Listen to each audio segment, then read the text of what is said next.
I'm going to be the first therapist to tell you exactly what to do. Huh? Are you going to see that tonight? We have our first one-on-one therapy session. You're going to be able to see, are you getting your money's worth of therapy? My guess is not.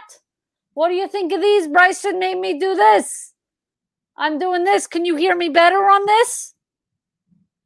Look at this chair. Exactly. Bryson said he'd be better at the comments tonight. Fine. There it is. Very nice therapist chair. I am in Santa Barbara. I have friends in high places. The air quality in Los Angeles is horrendous, and they're late on installing my AC. This is not central air. It's not a whole thing my landlord has to do. He has to put the AC in the window. He's late almost a month now. So I came out. My friend's parents live in Santa Barbara. She herself is trying to save some kesef and get out. But I came here. I'm in their garage-type renovated situation with the cat, escaping the air and giving therapy from Santa Barbara. I am more relaxed. I think my hour session is going to be more relaxed. And listen, I'm here this week for Sarah. This is SARAVICE. Thank you for all who pitched in to get Sarah the help she needs. I think a lot of us are going to take a lot of lessons from this hour. So sit back, support the show. Just because we're not calling doesn't mean we're not supporting Bryson, Forrest, Jess, me, everybody who works hard to bring you this show. PlanetScum.live, throw us 5. I don't want to see that after an hour one-on-one where Sarah herself was vulnerable for an hour and we got $30 sitting in the thing to split between how many people. So if you're chatting, you're commenting, you're throwing 5 USD. It's not for me. It's not for Gethard the Millionaire. It's for everybody who makes this channel happen. Okay, and we're trying to make this show the best on the network, which I don't think is very difficult if you see what we're up against. So, without further ado, I will last housekeep, only housekeep is going to be, you guessed it, our hotline. We had a couple voicemails last weekend we didn't get to. We will get to next week when we are back for our usual programming. Dykevice taking your calls, helping you out. In the meantime, you can leave me a voicemail, 702-706-DYKE. We will get to it next week, 702-706-DYKE. Leave me a voicemail. We will get to it. I have a call. Somebody DM me this week about a very interesting topic we will get to next week because without further ado, welcome to SARAVICE. Hello. Sarah, how are you? It's an honor. How are you? Oh my God. I'm nervous. Yeah. And rightfully so. Listen, we're both doing first timer here. You know, I do advice and, I give therapy in 15, 10-minute chunks. This is an hour, so we have our time. So get comfortable. If you're nervous now, who's to say in 10 minutes, how comfortable will you be? I notice you're in a University of Toronto sweatshirt. As you know, I'm going to Toronto next week. You are? I'm going to Toronto next week. I'm going to be there for a little bit. I have some shows lined up. I'm going to be quarantining, and I'm going to be doing Toronto. Oh my God. We'll start there. I do live in Toronto. Adjacent. Adjacent. Oh, is that Etobicoke? Where do you live? Brampton? A little bit up north. Eglinton? Oh, you have to say. I'm an idiot. I don't even know what anonymous. I told Sarah, I was like, you can be anonymous. You don't have to be on video. And I'm like, where? Name your street address. I'm always like this with the calls. You'll notice, like Bryson will be like, oh, and they're anonymous. I'm like, what's your name? I'm like, I don't understand. McGill and U of T, Canadian Ivy League.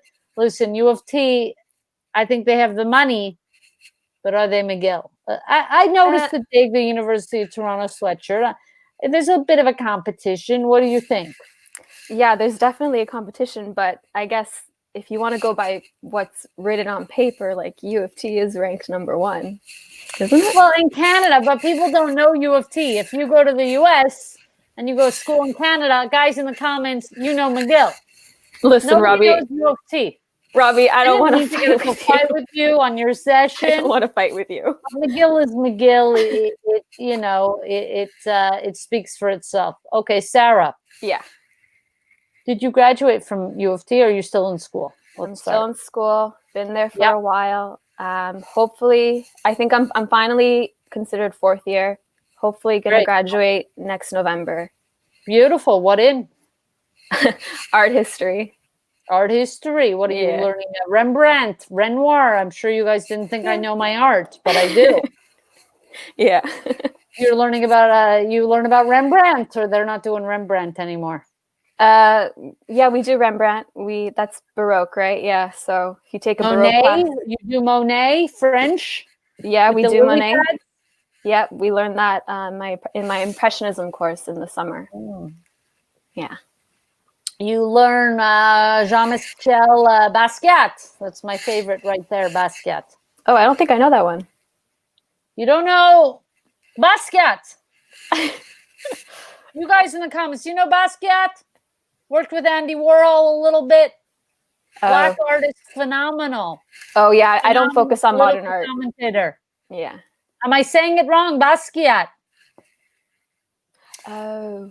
Basquiat. Anyway, you know what? U of T, their art program, their art history. I'm telling you at McGill, they're learning about Basquiat and art history, but it is what it is. It's not too late for a transfer, I'm sure. Well, this is something I wanted to talk to you about. I was thinking McGill for grad school. Like I've been thinking about it for a few months now. And then you have a show, just so happened. And I was like, oh, it's done. I'm going to McGill. Yeah. And you know what? It's interesting because McGill does not pay me. You know, and I don't see any royalties from them. And I'm being such a good ambassador for their school. I almost feel like you're too good for them at this point, but we'll see. So last week you were propelled to bid on this. You started bidding and then other people started bidding. Is that correct? If you had to say you have an issue in your life now, what do you think it is? Just one? No, it could be several. Yeah, it's several. Oh boy. All right. So I suffer with chronic pain. That's something. One of my worst fears. Go on. Yeah. Where's your chronic pain? So it's been in my back forever, mid back. Yeah. But I occasionally get joint pain. Lately, the joint pain has been better. Is this fibromyalgia or it's something else? No, that's the thing. It's the diagnosis is kind of like up in the air. Right. I was misdiagnosed about 3 years ago, and then subsequently mistreated with the wrong medication, with only exacerbated the pain. Led me to be home for a little over a year. But now I'm doing a little bit better, which is great. Right. So, weirdly enough, like it's been since COVID hit, since quarantine started, that my pain has been okay. Well, not okay, but better. I think that's just because I'm not moving as much anymore. Yeah, and maybe that'll be good. But maybe not moving for a while, your body will, I knew somebody who had chronic pain for a year and I think chronic pain is one of those things. One of my friend's mother suffers with it after having some nasal something done. She now has sinus chronic pain, toothaches, horrendous. Ugh. And then this other friend was kind of like what you're saying. She's young like me, and her whole body, she's actually my girlfriend, but her whole body, she was home for a year, couldn't work, and nobody knew what it was with chronic pain. So pain is sometimes very difficult. Yeah. And she was on medications, to manage the pain, but it can only do so much before it's, and then she got better. She was home that year, but she did get better. So I think chronic pain is one of the things that it can ebb and flow. And before you know it, it's one of those things where a few months might go by and you might go, oh, I'm not feeling pain anymore. It might hit you as like a surprise. So you're having some of those days more so. Well, the good news is that I do get relief. So if my back does start hurting, I immediately will lie down and it'll go away, which is great. But it's just when it happens, like I get so upset. Of course. Yeah. I'll bring in the light. Yeah. And do you get relief do you take any medication? Well, not anymore. I've been on like every medication under the sun. Nothing has ever helped. And in fact, like everything always just made something else worse. Like there was always like side effects to like medication. Cannabis did help in the beginning when I was having joint pain like 3 years ago, when they thought I had this thing called ankylosing spondylitis, and that like calmed down my joints, which was great. CBD doesn't work so much anymore. It's more the THC, that just to like calm my anxieties. But that's pretty much it. Yeah. Well, good. Yeah. I recently started dabbling. Actually, somebody watching here, shout out to, what was it called? Drew. I posted about it. Oh, Drew Martin. Actually, I have it in my bag here. Drew Martin. Not that I was looking for a thing here, but let me see if I have it to show you what it is. So maybe it's a product for you. But yeah, a viewer here sent me this. This is their company, Drew Martin. It's a botanical weed. So it's low dose weed, low dose THC. Mm-hmm. So it's not CBD, which I don't find CBD does a lot for me too. Yeah. But I don't like to get so high out of my goddamn mind that I'm like crazy. This is low dose. It specifically says low dose botanically blended pre-roll. So they have like natural flower things like lavender and beautiful. and ones that make you feel good. And you can kind of almost smoke the whole thing or with a friend and you're not blitzed out of your mind. It's the idea that you smoking like how they did in the old days where you could enjoy a joint and the relaxation of smoking it as well. And it doesn't get you freaked out. So low dose THC. So still THC because CBD to me, I don't find. But shout out to Drew Martin who sent me 2 of these. And and I actually like it. So I'm happy that you were doing that. Okay, so I'm happy to hear your chronic pain is better and we can talk about it more. I just want to get a full picture. Yeah. What else? Full-time student. Not much of a social life, even before the pandemic. Finding friends hard, or is that on purpose, or what? Or your pain related? Well, I guess like in the beginning, it was on purpose. I got really sick in high school, and I kind of felt pretty abandoned by my friends who just did like it was their own thing. Like they didn't know what was happening, and everybody's like, people were scared, I guess, and so they just stopped reaching out, which is fine. And to protect myself, I kind of isolated myself even further, and that kind of followed me all the way through university. And then by like 3 years ago, 2017, when I got misdiagnosed and I was like homebound for over a year, I just it's been tough. I don't know. And you know what, I find that with friends recently, I went through a pretty bad breakup, and I do find, just personally relating to you, that even though you want people to be there for you and people say reach out, when you actually do, it is hard for people to take that on. And it feels to me like, okay, well, people aren't actually there when you need them to be there, and it's kind of like shitty. You know what I mean? Sarah Kuda in the chat, she's actually lives in Toronto. She's actually a very new friend. We met up once, and meeting her has been kind of wonderful. So, and I met her through the Discord, so it's been great. You're finding your people. I remember finding my people. It's like also in Toronto. I'm going, shout out to Natalie Norman, who's in Toronto, and I'm going to be quarantining in her spare room. But yeah, you find some of those friends. It's always great too when you think, how old are you? 24. You think at 24, like you've met your friends. You haven't even met some of your best friends yet. This Sarah, you guys could be Sarah squared, but this Sarah could be a lifelong. You just know sometimes when people are your fit. It's like where I'm staying now. It's my friend Roxy's place. I only met her a year and a half ago, 2 years ago. But from the day I met her, she was like my homie. You know, we have a lot in common and we're both kind of feeling the same stuff. So I'm really happy you found those people, and you'll find that your people, some people might not still be able to be there for you when you're at your worst, but Yeah. a couple might be, and you find the closer you find to your people, the more they're able to be there, in some ways. So it is annoying that a lot of people say, there's like this thing in the culture that is to reach out. I'm always here if you need me. And people purport to be a way that they're not actually, because it's like, you're only a phone call away. Remember, reach out. But people do reach out.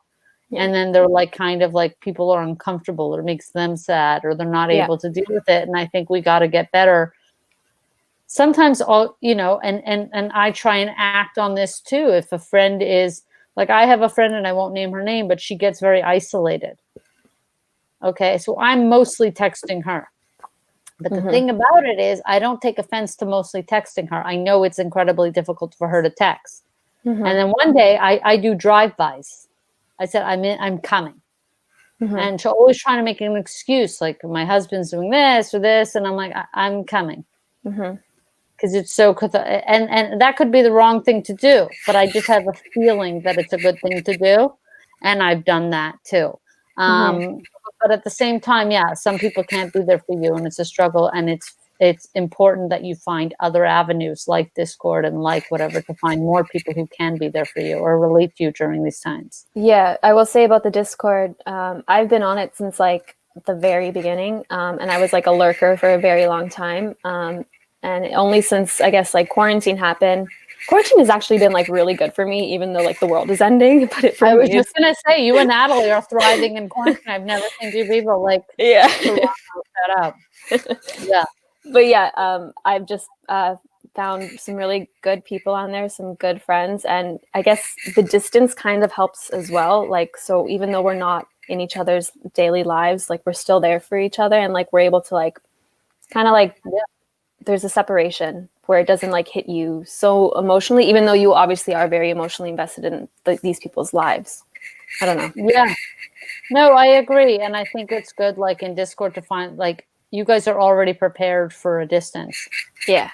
So there's something like, you're not having to change your relationship. This is like, you already found it on here, and it gives you some of that safety of that space, because maybe when you're feeling, maybe you're also at the same token, you're not feeling like you can be too vulnerable with these people yet, but you want to have people. Yeah. You know what I mean? It just feels good that, like, when you want to not feel alone, you don't have to. Maybe you're not sharing everything just yet or whatever, but you're feeling like, oh, this is here for me. And just knowing that that's there for you is huge. You know, it's like, I have this anxiety medicine that my sister gave me for the plane. And I don't know what it is. It's probably some type of Valium. I don't know. Maybe it's like a Valium. She never even told me. She said, if you ever take a plane, you need to take half a pill. Yeah. She's nuts. I mean, this is she's mental. Like a little, she gave it to me in like a French little like pill box thing. And I don't know what it is. But the problem is I've never used it. It's probably expired. But just having it on me. Sure. Gives me that. So that's what the Discord community is like. Just having that group. Yeah. You might not need to tell them all your problems, or feel like you just feel that support. And even if you're not like, I don't really want to talk about this now. I just need that. So I'm really happy you're doing that. It sounds like you're starting to learn how to take care of yourself. Oh yeah. Like to echo that, like I was on the Discord since the beginning, and I've had a really difficult year last year, with my mental health. And I was like going to different clinics, trying to find support. And just having this tool on my phone throughout the day to read people who were like goofing off, telling bits, joking around. It was really comforting. And these people, this Discord, Planet Scum, like it's been so impactful for my mental health recovery. And like, I don't think I would be in this position without the Discord. So, and like, how amazing, my life. Everybody is so and they really are. Like, I'm the most negative thing on Discord, but it's part of my personality. We've already established that my negativity is actually not negative. It's actually positive. I just have a bad delivery. It sounds whenever, but actually underneath it. So we got through the sham of what my negativity is. But yeah, they really are. I'm really happy you found that. Can I ask you to further dig on what issues you think you might have? What The issues first- am Yeah, because the first half of this, I'm just trying to grab a full picture of you, yeah. and then, yeah. Thanks, Dave. Oh boy, I am a perfectionist. I guess Yeah. I go in very hard to things, and I get consumed by them. I guess, and I guess because I don't have a lot of other outlets in my life, like especially like for school, like I'm all in, and it becomes very stressful. Because I don't have a lot of other outlets besides the Discord. So finding this balance in my life where I feel fulfilled has been a struggle. Having self-compassion is a struggle. Yeah. Letting things, brush off my shoulder is a struggle. I'm not very spontaneous, or I like to think that I'm easygoing, but I don't think I am, and I wish I was. Well, listen, also it's, I'm finding some of the stuff's maybe who's helping who in this. I think you're helping me in some of the stuff you're saying, but that self-compassion is something I talk about really in therapy, that I'm hard on myself. Yeah. And you're saying you're not very spontaneous. How can you be with chronic pain? Yeah. Right? You can't be spontaneous because you don't know. Thank God, Baruch Hashem, it's doing better now. But if you're suffering with chronic pain for a few years, you might not feel so spontaneous. Am I going to go to the drive-by movie or the drive-in movie or whatever it is? What if my back hurts and then there's nowhere to lie down? Yeah. These are things you're not thinking on the surface, but they're subconsciously there. Those anxieties of having pain. So then you're hard on yourself for being spontaneous, but you're not giving yourself the reason that you're not spontaneous. You're just like, well, I'm not very spontaneous or easygoing. But why don't we give ourselves an explanation for that and take the blame off from you and put it, well, you actually have a real reason for this. Yeah. Yeah. Wow. So to go off of that, like I guess I subconsciously, like without even realizing it, avoid things. And I keep isolating myself further because I know if I go out, if I do these things, if I have a life, if I do whatever, like I'm going to be in pain no matter what. And living in my mind, I'm like, how can I live my life with chronic pain? Like, it doesn't compute. Like, I don't know how to do it. And so I just stay home and I do nothing, Yeah. And here's the whole thing. And everybody's staying home and they're doing nothing. Okay. Everybody's staying home and doing nothing. And so you're not actually missing out right now. Yeah. But also you don't have to give yourself a hard time about that. There will be days that you do push yourself past your comfort zone and you do go out. Okay. And they'll be good. And so from that, you'll do more and more of those. But there'll be days you go out and you do have pain and there's nowhere for you to lie down. And that's going to be bad. So it's going to be a constant ebb and flow. And you just have to be the mercy of like, don't start thinking, how can I live a life like this? You're going to live a life. However, you're going to live a life. Don't say it's like this or it's not like this or however it is. You don't know what that future will bring. You're feeling a little bit better right now. You have less pain now than you did last year. Is that so? Yeah. I'm sure last year you didn't think that. I know. I'm sure last year you didn't think that. Okay. So then we can't think, how am I going to live a life with chronic pain? People have chronic pain for 5 years and then never another pain. People have chronic pain for a long time and they find, and then they respond to a medication. Okay.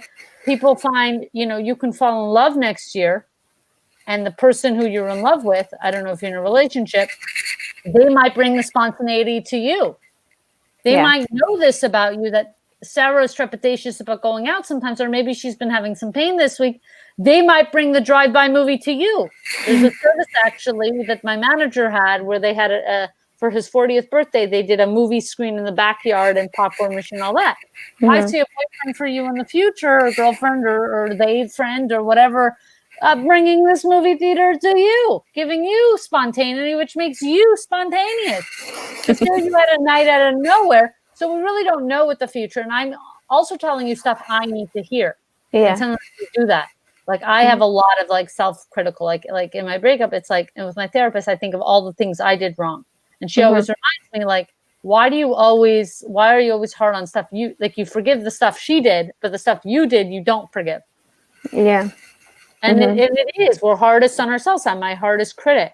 And I think it is ironic for you that you're doing better in quarantine than not, because that was Natalie's situation too. And I'm curious to see which people are doing better in quarantine and not. Now I have two people to draw from. But I think Natalie kind of glowed up and took that care. Like, she didn't feel bad about, like, maybe not wanting to go out or not wanting to hang out and just wanting to be on the internet or whatever, because that's taken away. Like, you don't have to feel bad about not going out anymore. Yeah.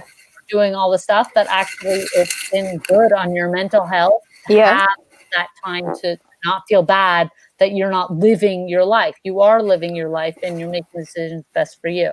Yeah. I don't know if that was articulated so well, but oh no, 100%. There's something there. Is there anything else that's really bothering you? I'm sorry that I'm pushing here, but I don't think so. I think it's just the pain. Like I feel like I've missed out on a lot of things. I've missed out on a lot of experiences, and that bothers me. I feel like very behind in my life, very behind at like this age, in a lot of aspects. Here's the go ahead. Finish. No, I feel behind, and as my life moves forward, even with chronic pain, I'm realizing that like I'm still pretty hard on myself because of it, and I don't know how to. I feel behind, and I don't know how to shake that. I'm plugging in, and I have tons to say. I can't believe I didn't plug in sooner with that. Bryson and Tech, you'd think he'd ask me, "Are you plugged in?" He doesn't. Jesus, Bryson. You know what I mean? It's like, it's tech. This is like the point of it. Yeah, now I gotta do this. Hold on, I gotta take this off. Oh God. Bryson, see what you've done?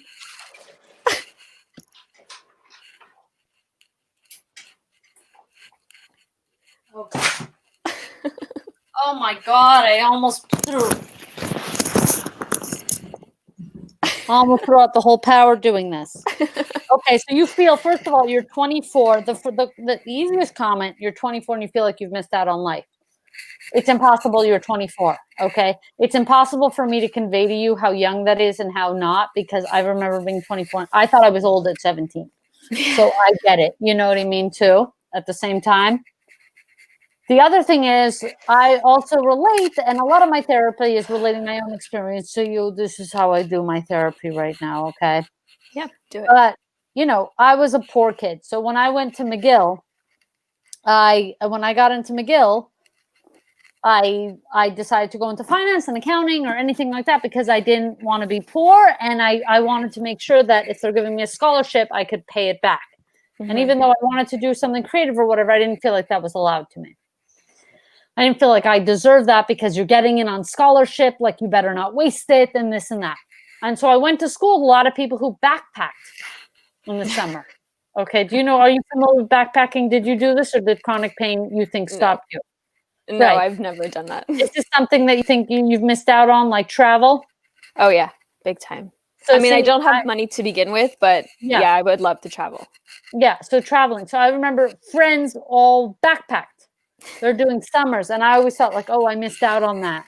Like they would go to Europe, and they would do, I don't know, they would go to Santorini, and I was working summers, and I wasn't backpacking. First of all, to the backpackers, and I've said this before, but I must reiterate, you don't need a backpack. I always ask them, why can't you bring a wheelie suitcase? What are you, hiking 8 hours a day on a mountain? You're not. They're like in hospitals and hotels. So I'm like, you're at Airbnb, like, there's no reason you can't have a wheelie. Like, I don't understand why the 80 pounds on the back. That didn't make any sense to me. Yeah. So that was one thing I don't think I missed out on, carrying the 80 pounds. But they all went backpacking into this whole thing to search for themselves. And it's all like a fallacy. You actually find yourself in real life. Like I always joke, like, what did you get to? You get to Jordan, or you get someone, you're like, oh, I was behind that shish Duke stand. That's not how you find yourself. You know what I mean? And I realized that later. I got to travel doing what I do. I ended up being in comedy, and that brought me to a lot of places. And later, much later, but I don't feel like I missed out, and I felt like I had a different experience. And also, a lot of these people went into fields that they felt pressured to go in to make money, to stay in accounting, to stay in things. So they were backpacking. They were kind of like those guys who work crazy 9 to 5 and then on the weekends get drunk, and you know what I mean? They live for the weekends versus I live for my life. Mm-hmm. And when it wasn't great back then, when I was, doing, I made decisions over time to my whole life not to be like missing out, so to speak. You might be missing out on stuff right now, but it's amazing if you take the care now, what that might mean for later. And you might not feel these missing out you realize how fake missing out feelings are. If you're not there, you're not missing out. The only missing out would be you missing out on your life. Your life right now, you had chronic pain. You have a major thing to take care of. Yeah. Of course, you're going to be upset home with the chronic pain. All you're trying to do is alleviate the pain when you're in pain. Yeah. So there's nothing more to feel bad about. You didn't do anything to miss out. You're not missing out. You're taking care of you. That's the biggest form of life you could have for that moment. And that's that. This fear of missing out is actually a fallacy. And I think I discovered that, I thought, oh, everybody was searching themselves. And I realized the whole time I was finding myself so much more clearer than these people. I was living out on my own. I was supporting myself. All those things that made me independent, they're like now in jobs they hate. They didn't take that time to ever, so it's like, it's the weirdest thing. They'd spend all these summers finding themselves, and for what? So this missing out thing is like a thing sold to us to make you feel bad. And it's just another weapon to make you hard on yourself. Yeah. The missing out, the not being spontaneous, all these things we hear we should be doing. And like, it's all just a fake weapon. Mm-hmm. And you're using these weapons against yourself, not because you want to, but because you've been told to. Yeah. Because if you're not traveling, you're not living life. That's not true. Mm-hmm. Your life right now is containing your pain. There's nothing more lively than that. Yeah. This is real life, and it will shape you, and it will make you strong, and it will give you the depth when you want to fall in love. You said before, okay, right? You said this. Yeah. I never fall in love with anybody who hasn't been through something. Sure. I need to know that there's some depth there. I can't be with a person who doesn't have some type of perspective. I find it's like not interesting to talk. How interesting to talk to you that you've had this perspective of being sick, which gives you compassion for others who are sick, which makes you persevere and want to live life despite some days being very difficult to live it. I think there's a lot of really qualities you don't hear about in the media or on social media or whatever. Nobody's pushing perseverance. You know what I mean? Like real things that make people like really deep-rooted, wonderful people, things that keep you up at a campfire talking till 3 a.m. Yeah. It's never about, nobody really is sharing their travel stories. I was in Istanbul, I was doing this. It's like, what have you been through? Where have you learned from? What have you overcome? And every day is a lesson in perseverance, because it's difficult sometimes. Yeah. I mean, it's interesting you say that, because like for me, like love, whatever, like I believe it'll happen. I believe I'll get there. But I never think about the other person. I only ever think about like, will I be good enough for them? I never think about wanting somebody else who has been through on some kind of level what I've been through. I've never thought about it like that. Right. You don't. Why would you? But the thing is the person who comes into your life is going to smack you. Yeah. Not literally, unless you're into that, by the way. Some people, it's very exciting, but consensually, but everything. But I don't mean for me. Let's have a discussion. Whatever. What are you into? What are you into? Okay. But I think that you might be surprised to know that somebody else was thinking about what the other person wanted more than they were thinking about them. And then you two meet, and now you're both thinking about what the other person wanted, and it could be great. You know what I mean? So, but yeah, thinking about what you want too. But I think you're more prepared in a way because you've had to be home and stuff. You are thriving in this world, and you are prepared to lend your perspective of what it's like to have to have been home. I think like now that voice is even more important. People turn to people like you and go like, how did you, you know, and you're comfortable. You're now comfortable where a lot of people aren't. And that's real. That's really an asset. So I think, you know, I'm telling you what I think I need to hear sometimes too is about being hard on yourself. And because that's what's pushed on you, that you're missing out. Like we see on Instagram, everybody's traveling, everybody's doing this and whatever, and you're missing out. It's like these people don't have chronic pain. So you're always giving yourself the punishment, and you're always giving yourself the beating, but without the explanation, like you never forgive why. So it's like you're not getting the full story. It's like the Paris Hilton documentary I saw. I don't know if you guys watch this Paris Hilton. YouTube is pitching. And as you guys know, I pay for YouTube Premium. It's the only streaming service I pay for because I enjoy my YouTube videos. They're pushing YouTube Paris Hilton, so I watch it. And it's, I feel for Paris in certain ways, but other ways I didn't hear really from her father. I didn't hear the other side. It was like a very Paris, it was like a typical Paris-only story, which fine, but we didn't hear from anybody else in the story.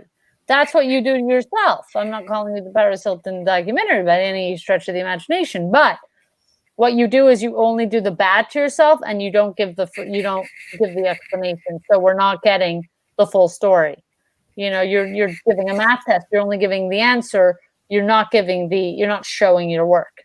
I want to show your work. What got you to this answer? And then it makes more sense. Yeah. So, I think that you can start as if I had to give you a tool, I would say every time you feel, and this is what I tell you, what other therapists don't tell, I'm going to tell you exactly what I think you should do, is every time you feel that you're missing out, or that how am I going to live a life, you know, or I have this pain and this is making me, I want you to give why. So have that thought and then go, oh, why am I having this pain? Oh, because I have pain. It inflicts me, so I have to take care of it. I have to lie down, and that's why I can't go out. And then I think if you have a full picture of it more, it still might take you, that you might just say, oh, that sucks. But you're not going to say shit on me. You're going to say, that's just a shitty situation, but it's not shitty me. It's a shitty situation. It's not shitty me. And we have to make a distinction between that. Yeah. Because it's not like you don't want to go out. You want to go out. Yeah. But you hurt. Yeah. So let's make the situation shitty, not you.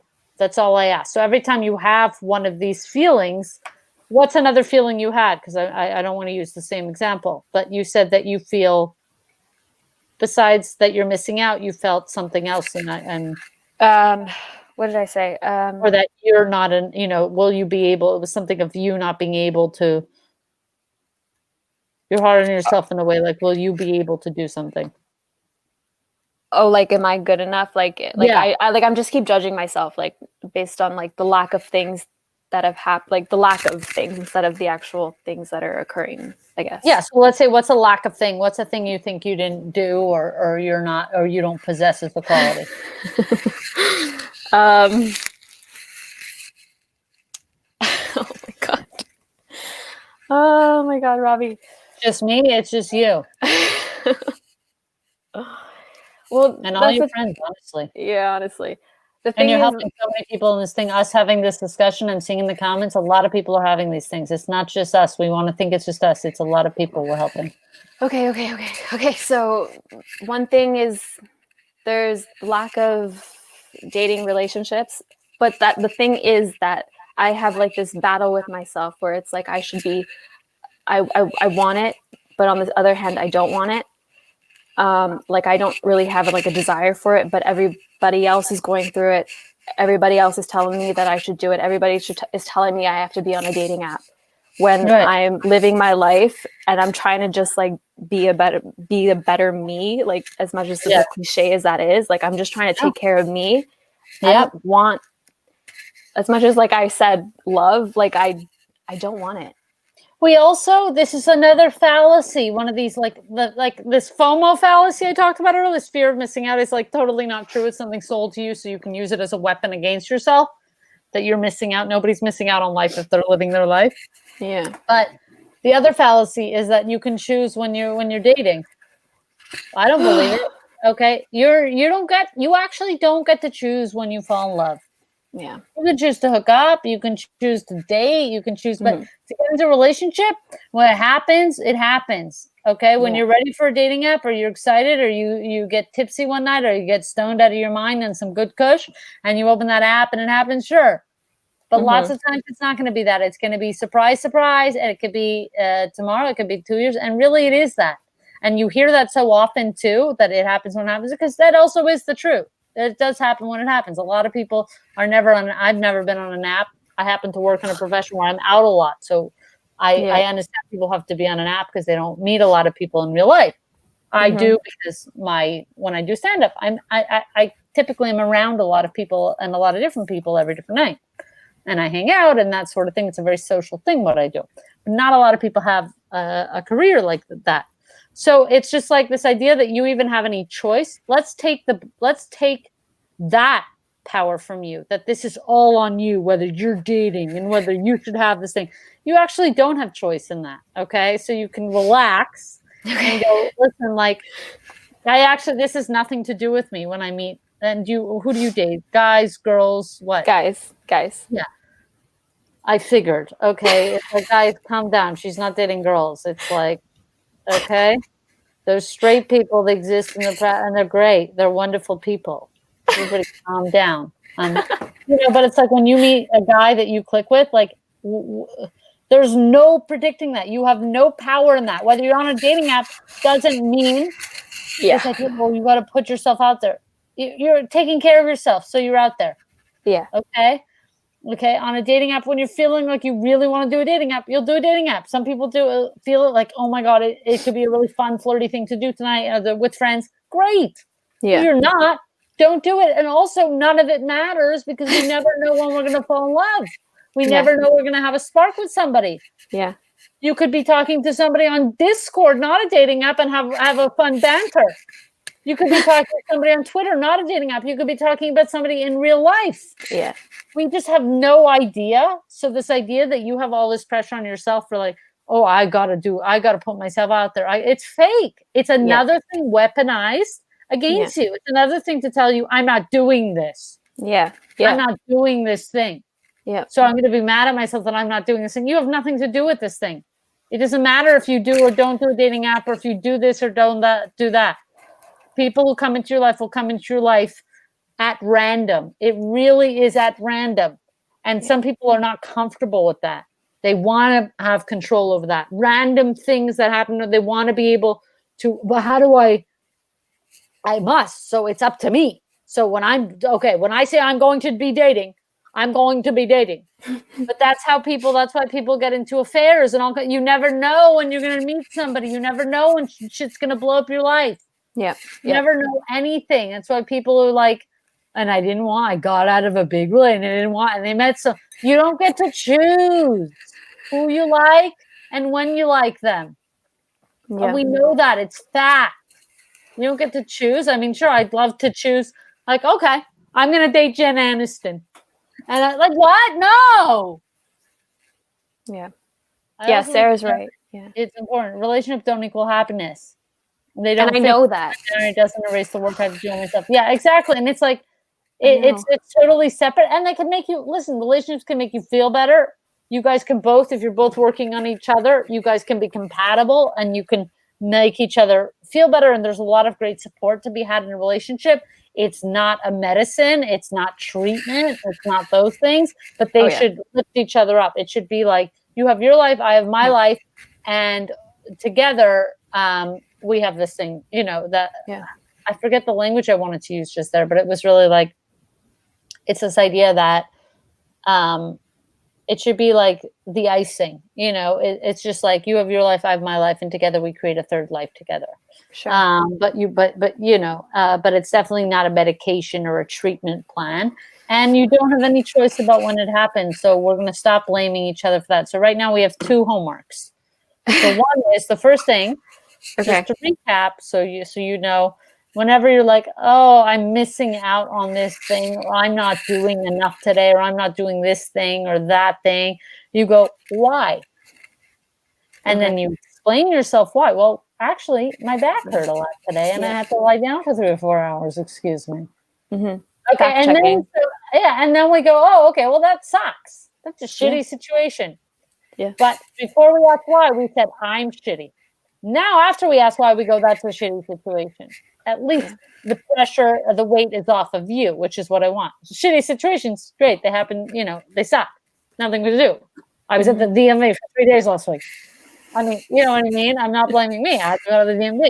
Yeah, yeah. I have to do this. So I'm just saying it's, you know, at least the shitty situation, you don't feel bad then. You can be home and you can be relaxed home. You can be home and you can watch whatever you want, then pop on the Discord and do whatever you want, but you don't have to be shaming yourself the whole time you're home, trying to feel better, okay? The other homework is this one. Things that you literally have no control, like dating, anything related to dating. I think it's a big hoax. I think it's a moneymaker. Hinge, Bumble, they're all money machines that make you think if you're not on their machine, it's you. And that's a capitalist, that's on purpose. They do the psychology that, oh, well, are you putting yourself out there? Mm-hmm. That's all wrapped up into them making money through matches and advertising and this and that. And our friends, and we believe it. We start to believe things these companies pitch at us all the time. Mm-hmm. Okay, so dating, whenever you're having any thought about dating, you're going, oh, it's totally, I don't even know why I'm thinking about this because I'm not even like, I have nothing to do with this. You can think of who you have a crush on, who you like, things like that. That's great. If you don't, that's also, you have no control over dating. Yeah. And I don't mean that you guys don't have consent. Don't email me. Okay, when you're dating, you have all the control. Okay, okay. I'm saying about when you meet somebody and who you like, you have no control. I wouldn't be gay. I didn't want to be gay. You didn't want to be gay. I wanted to control. It's like I'm going to go out with this guy. I'm going to date rich only. You know, I since meeting rich people, I have not wanted to go back. You know, I have this house and her parents live in Santa Barbara. I appreciate this. Growing up, I don't, you know, that's what I wanted for myself. I said he's going to be rich. He's going to do this. Yeah. I didn't want to like this Catholic girl, Italian. I'm like, what? She spray paints all over. Oh, look, Catholic Italian. That was my first girlfriend. I can't mention her name anymore, but she's come at me for liabilities and all kinds. Oh. She's gone mad. But oh no, I know it, but I can't. Do you know what I mean? It's like it really blew up my life, and then I realized, oh, I have no control over dating and who I like. I'm gonna like a girl? That's ridiculous. That sounds really poor to me. I did not want that. Yeah. So I'm just saying that we're not gonna. So those are your 2 homeworks. You're gonna ask why when you're feeling FOMO, and you're going to, whenever you're dating talk, go, oh, well, I don't even get to have a worry about this because I have no control over it. Mm-hmm. So that's how that is. Oh my God. Is there anything else, Sarah, in your life right now? Have you warmed up? Oh my God. Oh my God. Yeah. I thought of something now. I can't remember. Take your time. Bryce, in the meantime, put that comment back up. She didn't even get to see it. You saw she wasn't looking. Watching Robby use words to wrap Sarah in a hug. Nice. That's what I was doing. That's Thank so you for nice. noticing. Thank you, Loka, for noticing. Oh, yes. Okay. So it kind of is chronic pain related kind of thing. But please. Yeah, a thing I really struggle with are memories. Yes. I used to and still occasionally do get flashbacks, I guess. Yeah. And I've kind of like a year ago I self-diagnosed with like PTSD, but I was seen by a psychiatrist and she said, no, you don't have PTSD, but it doesn't diminish the type of trauma you've had in your life. Like it's still a very kind of hard thing to go through, but clinically we can't diagnose you. Anyways, sorry. Her gatekeeping PTSD. I mean, what's happening in the therapist? Okay. CAMH, man. Want it, you know what I mean? You're freaking gatekeeping PTSD now. Oh my God. Okay, go on. Okay. So yeah, Sarah, I'll read this comment. Hold that thought. Sarah, you always play the perfect game. Doubts may creep in, but trust that you're always doing the right thing for you because you are. You know what with you are playing the perfect game. Are always that's playing. Nick. It's an inside joke. It's Nick. Yeah. Thank you, Nick. Okay. Well, I didn't get the joke, but I appreciate the sentiment. Okay, go on. Okay. Pause your thought for that joke. Okay, go ahead. So I get these memories. Sometimes they're brought on by something, like if I'm watching TV and it's like a hospital scene and there's like beeps from the hospital machine, and I get flashbacks to like the time I was in the hospital. A lot of these flashbacks kind of happen at night before I'm falling asleep, and I get like trapped in like these memories, and I can't get out of them. And then when I do get out of them, I get really anxious. Yep. So yeah, that's something yeah. Not to say that I've had every problem you have, because it's not true, but I'm learning a lot for you about things I haven't really articulated in words. I also sometimes have, and I never quite articulated them as flashbacks, but I have dreams that are I guess flashbacks. Yeah. And I get anxious, and the thing is like, I mean that to me it sounds like PTSD. But we don't get to say again because we didn't do 40 years of school. So what do we know? Yeah. But yeah, I mean, of course you're still dealing with pain. It's still it's still either in the near history or it's still ongoing, and so you're going to have those things. So at night when you wake up and you get anxious. I'm trying to think about what I do when I'm anxious. Like, do you take deep breaths? Do you do anything like physical like that? I've started to. Yeah, it's pretty recent, but I do box breathing. I have an app on my phone that I use. Right. Yeah. And does it help at all? Not really. Something actually. Yeah. Something I do find that helps is splashing cold water on my face when I get like in these like states of anxiety or depression. Like I splash cold water on my face. Make sure you do it. I will say do not skip doing that then. Okay. Because there's times where you're lazy and you don't want to do it. Okay. Or you're in pain, and so you're in pain, but you're also having this thing, so you're like, I'm going to be in more pain if I do this. Yeah. Don't skip doing that. Force yourself to do it, the water thing. If it even helps 1%, it's better. Okay. We know 1%, we're in a state of like severe, like when I get really panicked and I think of worst case scenarios, I know even feeling 1% better makes it feel like 1,000,000,000% better because of how acute it is. So I would say just never skip doing that, even I don't care what time of night it is. Okay. Sure. Are you the kind of person, if I wake up in the middle of the night, I don't want to like rile myself up by being up in the night. So I'll just like try and like go back to sleep with that anxiety. I think something I'm going to try and do, but I also don't want to risk it putting me on social media, is like, I do love YouTube, like a fun video or something. I might do something like that, but I risk not being tired anymore. Right. Do you have an animal? No. I got a cat. Do you want to see the cat as we wrap this up? And should we see the cat? Yes. Yes. Okay. I'm taking. Give me Jocelyn. Jossie Joe in Santa Barbara. Oh my God. Jossie Joe. Oh my God. Bryson, do not take Sarah off my screen. She's getting where it is.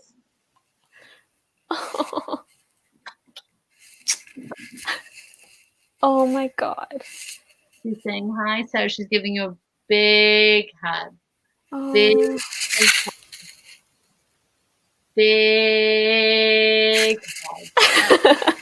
hug. Kiss. She's so cute. Okay, and her surgery is doing much better for those. Okay, now where do you live, Sarah? Like, do you live with parents? Yeah, I live with my mom, my brother, and my sister. Okay, and how are they with animals?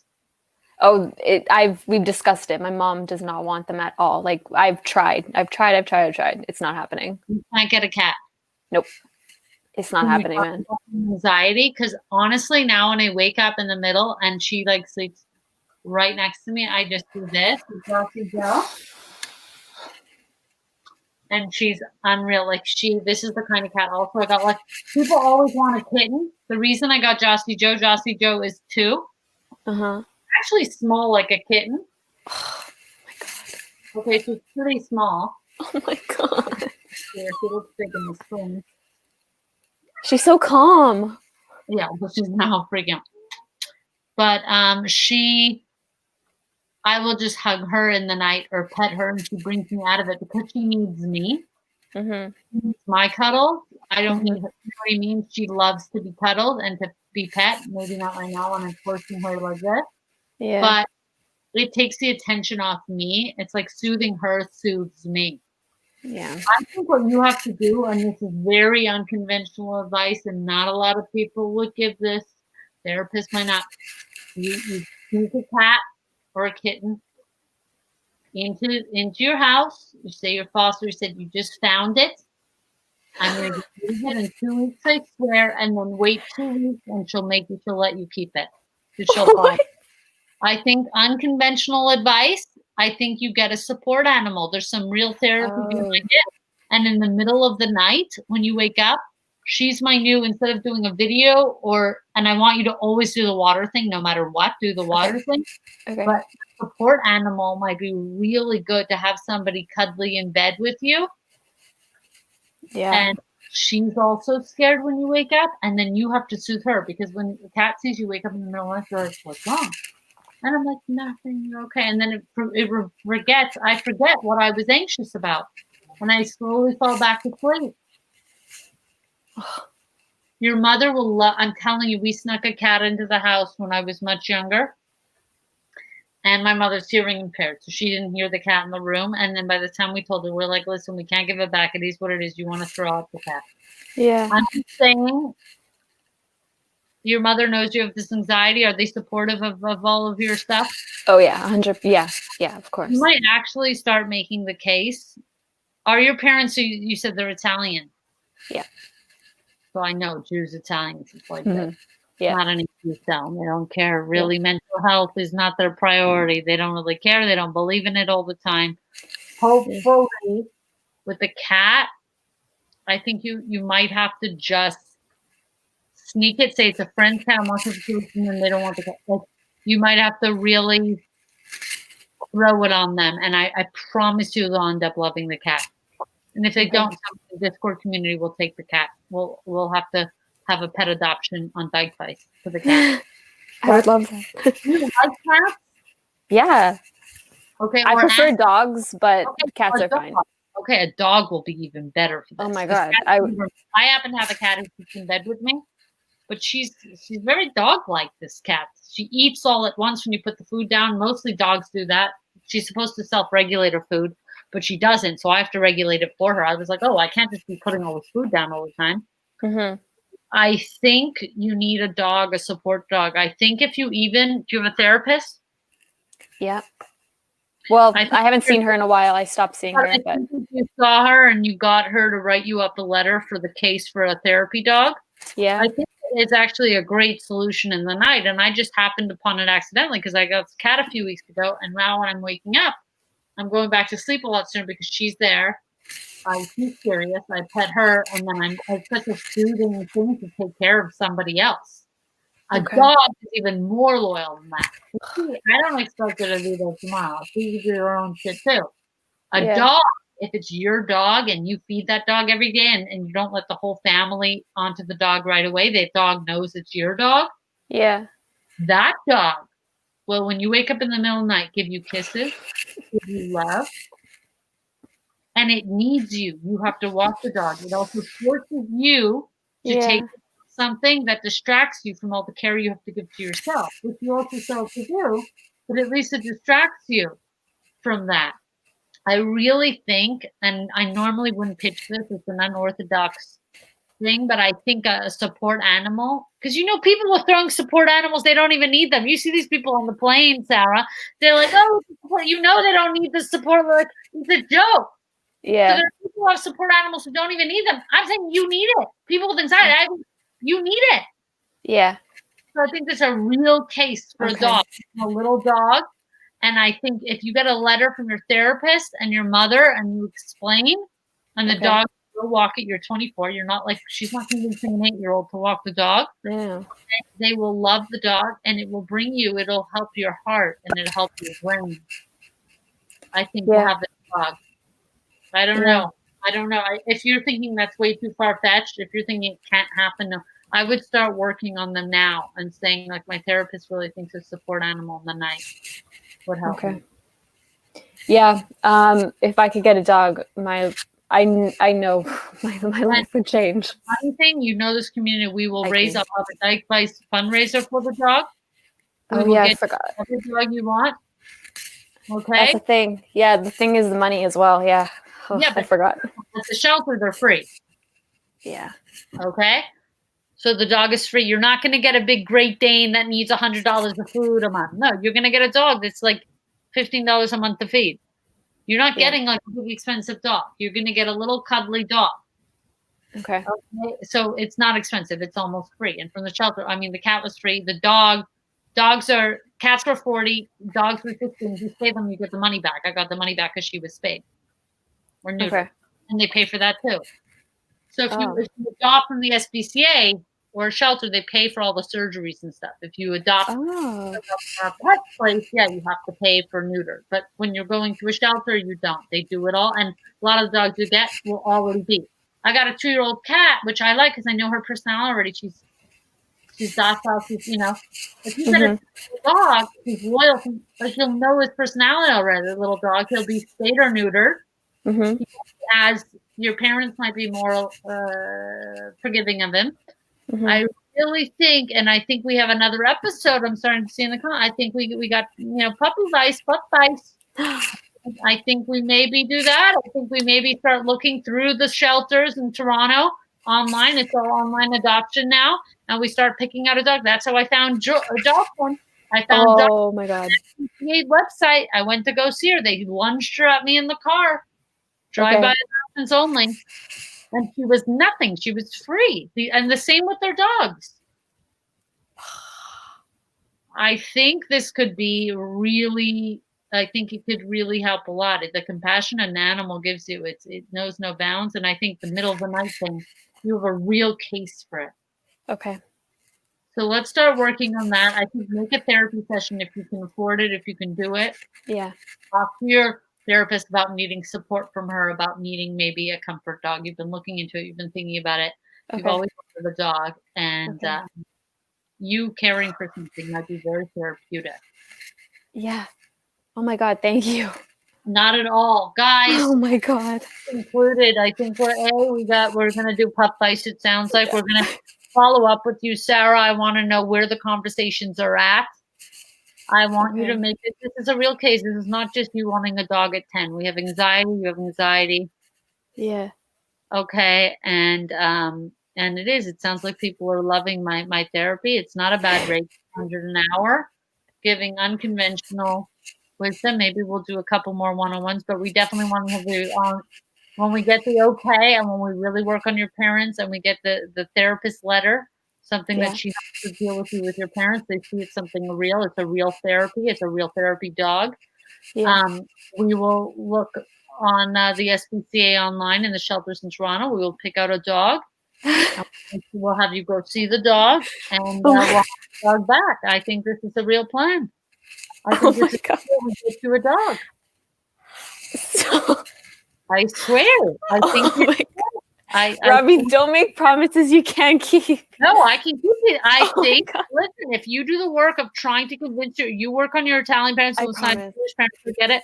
Okay, this is not just you wanting a dog for a dog's sake. This is something you have nightmares. And you wake up and having a little dog hugging you and squeezing you right away. Yeah. Because these dogs do. They're even way bad. I don't even know why I pitched a cat for this. Cats are hit or miss with it. My cat happens to do this, but I know that cats are. But if you got a dog who was sitting there and just right away wanted to cuddle and soothe you, and all it wanted was you to take care of in the day, I think we're here for you. Dykevice will help you find a puppy. We will look through all of them together. We'll have you back. I think I think this is the year you got a dog. It's enough is enough. We've made the case. Oh my God. And you can show them this episode. It'll be on YouTube next week. Okay. Thank you. Oh my God. Thank you, Robby. Thank you, Sarah, for being here, for sharing, being vulnerable, to being right on yourself. Please remember those 2 homework tips. Yep. And please work on getting a dog. So it's your 3rd homework tip. Okay. Guys, I appreciate all of you. If you've enjoyed this one-on-one session, hit contribute. It's probably going to be going to a very good cause soon. PlanetScum.live. Okay, and we're probably going to use a lot of this to help with the dog at some point, or if Sarah can get that therapy letter and work on her parents. So guys, if you've enjoyed this episode, continue to tune in every week here at Dykevice. This is no joke. I'm giving real therapy, telling you things your therapist never would. I think better value personally.